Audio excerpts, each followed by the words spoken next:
পারেনি, ব্যবসা বাণিজ্য ক্ষতিগ্রস্ত হয়েছে, আপনারা আমাদের নেতাকর্মীরা জেল জুলুম খেটেছে। তো এখন যে একটা সুষ্ঠু নির্বাচন হবে তাতে যে আপনারা ভোট দেবেন, আপনাদের প্রত্যেকের এক একটা ভোট খুবই গুরুত্বপূর্ণ এই দেশ গঠনের জন্য। কাজে সেই ভোটটা আপনারা অনেক ভেবেচিন্তে সঠিক যে প্রার্থী, আপনাদের ধানের শীষের প্রার্থী, আপনাদের এলাকার প্রার্থী ডক্টর মোহাম্মদ জালালউদ্দিন, আপনারা অনেকে দীর্ঘদিন ধরে চেনেন। উনি এলাকায় সুখী দুঃখে উনি এই নমিনেশন পাওয়ার অনেক আগে থেকে উনি কাজ করছেন, আপনাদেরই সন্তান। কাজে তাকে যদি আপনারা ধানের শীষে ভোট দিয়ে নির্বাচিত করে সংসদে পাঠান, উনি নির্বাচিত হলে অবশ্যই ইনশাল্লাহ উনি একটা রাষ্ট্রীয় বড় দায়িত্ব পাবেন, সেই বিশ্বাস আমার আছে।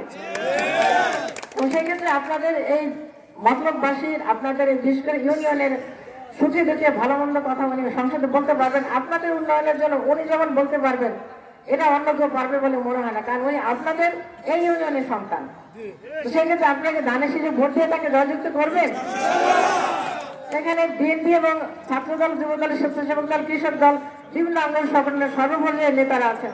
আমি আপনাকে অনুরোধ করবো যে এখন আমাদের হাতে সময় বেশি নাই, ডিসেম্বর আর সপ্তাহখানিক পরে হয়তো তফসিল ঘোষণা হবে, সেক্ষেত্রে আপনারা দয়া করে ওয়ার্ড ভিত্তিক কমিটি গঠন করে আপনারা এক একটা ওয়ার্ডে দু তিনটা গ্রুপ করে আপনারা দয়া করে ওয়ার্ডে ওয়ার্ডে যে কাজ করবেন, জনগণের দরজা যে আপনারা ভোট চাইবেন, মানুষকে বোঝাতে হবে না ধানের শেষে ভোট দিলে কি উন্নতি হবে, আমাদের ভাগ্যের কি পরিবর্তন হবে, এই গুরু দায়িত্বটা আপনারা পালন করবেন।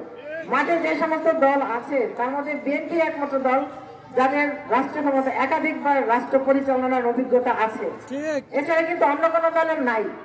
যতই ধর্মভিত্তিক দল বা অন্য যেই দলই হোক, কেউ কিন্তু আগে রাষ্ট্র পরিচালনা করেনি। একমাত্র বিএনপি যে দল যেটা একাধিকবার রাষ্ট্র ক্ষমতা এসছে, খালেদা জিয়ার দল, তারেক রহমানের দল। কাজে অভিজ্ঞতা সম্পন্ন একটা দল, তাকেই তো ভোট দেওয়া যুক্তিযুক্ত, কি বলেন আপনারা? যা রাষ্ট্র পরিচালনা করার দায়িত্ব আছে। আমাদের এই দলের নেতৃত্বে এতদিন ছিলেন আমাদের প্রিয় নেত্রী বেগম খালেদা জিয়া। আপনারা জানেন যে উনি এখন শারীরিকভাবে অসুস্থ, কিন্তু ওনার দোয়া এবং অভিজ্ঞতা, ওনার অভিজ্ঞতা এবং ওনার উপদেশ সবকিছু নিয়ে দলটা চলে।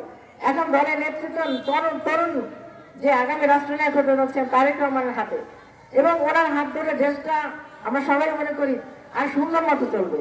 যে ধ্বংসের দ্বারপ্রান্তে দেশটা চলে গিয়েছিল, সেই খাদের কিনারা থেকে দেশটা নতুন করে জেগে উঠবে।